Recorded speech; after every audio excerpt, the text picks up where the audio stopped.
देखो, जीवन में वैराग्य क्यों आवश्यक है। देखो, पहले तो वैराग्य का अर्थ क्या हुआ। वी मानी रहित, राग मतलब आसक्ति। तो अटैचमेंट से रहित हो जाना मानी डिटैचमेंट हो जाना ही वैराग्य है। किससे? तो संसार की चीज़ों से अथवा किसी भी चीज़ से अपने मन को हटा लेना ही वैराग्य कहा जाता है। तो संसार की हर चीज़ों में हमें अटैचमेंट कम करना चाहिए। वैराग्य बहुत आवश्यक है, क्योंकि एक दिन तो हमको सब कुछ छोड़ना पड़ेगा और पता भी नहीं लगेगा। कैसी कैसी घटनाएं हम रोज़ रात दिन देखते हैं।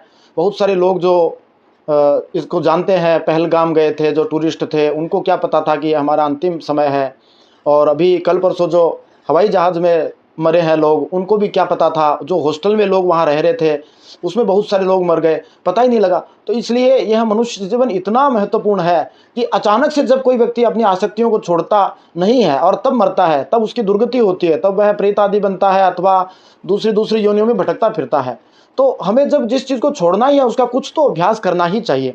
देखो, भोजन आदि करते समय भी यदि कोई राग के कारण से ज़्यादा खा लेगा तो पेट उसका खराब हो जाएगा, शरीर स्वस्थ नहीं रहेगा।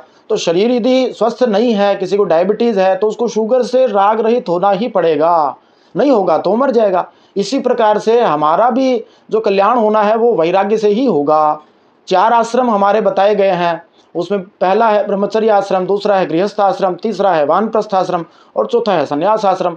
तो जब 50 वर्ष के बाद मनुष्य पहुंच जाए तो वानप्रस्थ की ओर पहुंचता है। तो 50 के बाद 51, 52, 53, इन सब शब्दों में वन लगा हुआ है, जो यह संकेत करता है कि मनुष्य को एक समय के बाद अपने मन को कुछ कुछ विषयों से हटाने का प्रयास करना चाहिए। और संन्यास आश्रम में तो उसको पूरी तरह से सब कुछ छोड़ना ही चाहिए और अचानक से सब कुछ छोड़ देगा। ऐसे ही एक राजा हुए जिनका नाम था पुरुरवा।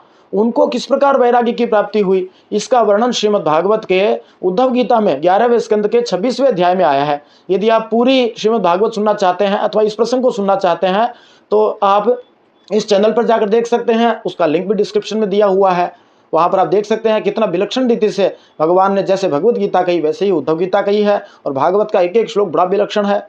श्री तुलसीदास जी महाराज ने भी यही चेतावनी दी कि अंत हूं तो ही तजेंगे पामर, तू न तजे अब ही ते, मन पछतई है अवसर बीते। अवसर बीतने के बाद में पछताना ही पड़ेगा।